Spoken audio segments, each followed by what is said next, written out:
What's up everyone? So glad you could join me for another video. As you guys know, in October of this past year, we moved to Sierra Leone. But we did not move alone. We moved with our friends and just a beautiful couple named Sean and Abby Reich. And this is a decision that we are so thankful that we made. They have just been a tremendous blessing both to us and to the work. And so I want to share with you just a little bit about what went into our decision not to make this transition and to do this work by ourselves. And so in this video, I'll be sharing a little bit about the blessings and the advantages of moving to a foreign field with a partner, with coworkers that you can share in this work with.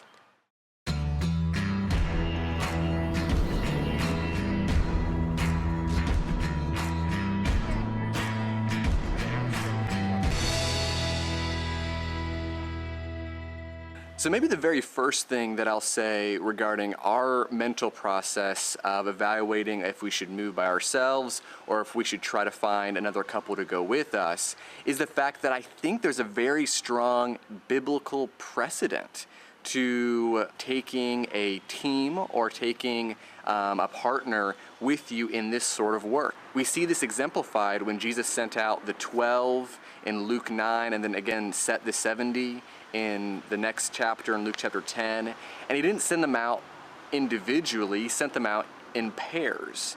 Okay, and so that's something that we're not told explicitly what was the rationale behind that, but I think we can kind of surmise some of the benefits that perhaps Jesus was thinking about as he sent them out kind of 2 by 2. We see this pattern developed even further when we consider the book of Acts. The very first missionary journey, the preaching trips that Paul took, it says the Lord called out Paul and Barnabas for this work. And so the idea of Paul and Barnabas teaming up together to go on this preaching trip wasn't something that was merely from their own mind, but rather it was the Lord's decision to send these two men out together on this work. And so that's something that we see Paul and Barnabas, even when they would take future trips later on in the book of Acts, they still took someone with them, at least one person with them. Even in Acts 17, when Paul was traveling and he was by himself because his companions got hung up in a previous city, he waited for them because he did not want to continue traveling and doing this work without his companions. And so I think all this points to the fact that it's important, and there are some significant blessings and advantages with moving or traveling from your homeland to preach the gospel with the company of a like-minded coworker. And that might manifest itself in an individual or a couple.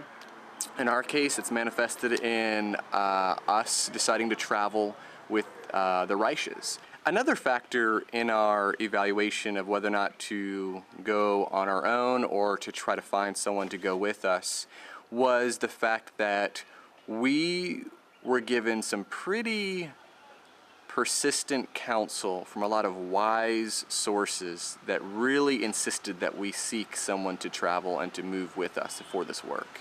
And so obviously before we even were very far along in our evaluation of moving here, we talked to a lot of couples and a lot of individuals who have done this type of work in their past, and they all strongly advised us to find someone to move with. And so in Proverbs 11 verse 14, Proverbs 15 verse 22, it just talks about that when there is no counsel given, plans are frustrated, but rather success and victory is found in an abundance of counsel and counselors. And so this was one thing that an abundance of counselors were saying, hey, you need to think about this and you really need to find someone to go with you. And so this, brought about a further interest and desire to find someone to travel with us. So one blessing behind being able to do this work with a partner and with a coworker is that you're able to reach out to so many more people. And you're able to reach out to different types of people. I mean, I think it's so interesting. In Luke chapter 10, Jesus spoke to his followers, and there were 70 of these guys who were going to go out and preach the gospel, preach the kingdom in this limited capacity for a shorter period.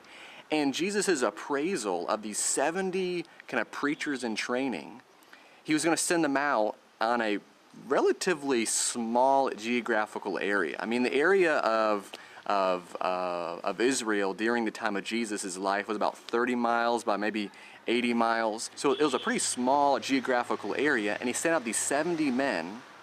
But his appraisal of 70 men over this relatively small area is, wow, the harvest is plentiful, but the laborers are few.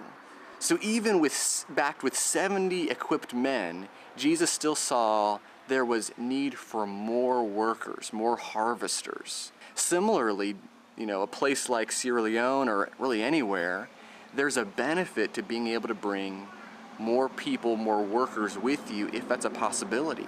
And so here, we've been able to reach out to so many more people. We've been able to study with so many more people because we have extra workers here. It's not just me by myself or me and Sonia by ourselves. And another advantage is that both Sean and I and our wives, because we have these unique personalities and traits and experiences in our past, we naturally maybe connect and or attract different types of people. And so there are different demographics or different types of individuals that we're able to connect with more naturally than anyone else. And so if it was just me by myself or just me and Sonia, there's certain people that we would reach out to and we'd have a very natural connection with, and other individuals that unfortunately I feel like we would have neglected and overlooked. Just one example of that, it's very common for both Sean and I to get confused for one another by the locals here. They're not used to seeing a whole bunch of white people, and Sean and I have a very maybe similar appearance, at least from their perspective. And so it's very common that if we're walking down the road, someone will see Sean and say, "Hey Dan," or they'll look at me and say, "Hey Sean." But what I've noticed is that when I'm downtown and when I'm surrounded in locations that have more lame or crippled or disabled or those who are begging, they call out to me, "Hey Sean, hey Sean." And that just demonstrates to me and shows me that Sean has made an effort to get to know them. They know Sean. Sean has interacted with them in a way that I haven't. So that when they see a white person, they're not thinking Dan, they're thinking Sean, because Sean's the person that has made a greater effort and has been around them more to be able to make that connection. And so that's an example of him being able to connect and reach out to someone that I think I very naturally maybe would not have. And I don't think that's an indictment on Sean or myself, that we're not able to reach out to everyone. I think that just means that we're human and we don't have the ability to be able to reach out to all people because of our lack of time and availability. And so being able to have extra people, extra workers that are reaching out and even being able to connect with people that maybe would have been overlooked, unfortunately, by myself or by others, is a huge blessing, and again, fortifies this principle that it is good to go with someone else. It's good to be accompanied in this work. Finally, the last thing I'll mention is just the benefit of support and encouragement and comfort that comes when working alongside someone that's familiar. Now, I'll make one thing very, very clear, is that we very much view the local Christians here as being our co-workers as well. And that is super apparent, all right? We are all just working together. We're all just working side by side. There are strengths that they have that we don't have that we need. There are strengths that we have that they don't, that they need. And so we all are just one body, we're just working together. However, there is a benefit in this work when everything is foreign and everything is new and everything's unfamiliar, to have a person or have people in your life that aren't new and that are not unfamiliar, but rather you can count on and you have a relationship with and you have a bond with them, and they speak the same language as you and they have the same point of reference as you. And that's not a necessity to this work, but it's been a tremendous, tremendous blessing to us. That when there have been discouraging times or hardships or difficulties or confusions or frustrations, when there's even been joys and successes, that we're able to share those in this work. And that's been just an incredibly uplifting accommodation that we've had here through being able to work together. And this is true for all of us, but I think this is especially true for my wife Sonia and for Sean's wife Abby. One thing that we were told by a lot of married couples that have done this work in the past is that this transition is oftentimes more difficult for the wife than it is for the husband, for the man. And one of the reasons behind that is not that the man is just naturally and innately more, more tough and more has greater endurance, but rather the work that I am doing as a teacher is more or less the same. I just get up in the morning and I go through my devotions, and then I go out and teach people, which is the exact same thing I was doing in the U.S. However, the role of the wife and the woman in this sort of work, and my wife's role of enabling my freedom to be able to go out and to teach, that means taking care of a lot of the household chores and providing food for our family. And those sorts of chores and tasks are night and day different from what they were in the U.S. And so that takes a greater grind and takes a greater toll upon the woman than does the man. And similarly, because there's more for the woman to do it at home, and that work takes longer and is more exerting, that means there is a disadvantage that she has in developing relationships so as to have a support system here. That also means that it's going to be more challenging for her to learn the language than it would be for me, since I'm out and about interacting all day with locals, whereas she doesn't have that same advantage. Now, thankfully, those are not advantages that are inovercomable.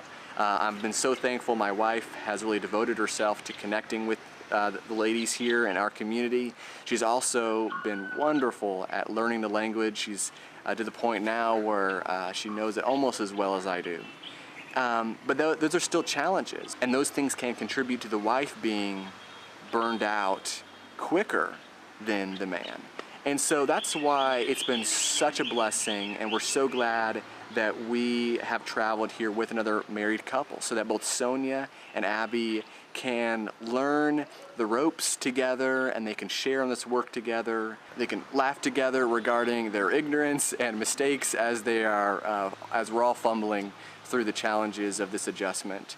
And so again, that's just been a tremendous encouragement for all of us, is having that support with our friends and our Christian coworkers that have decided to travel with us on this adventure and on this journey.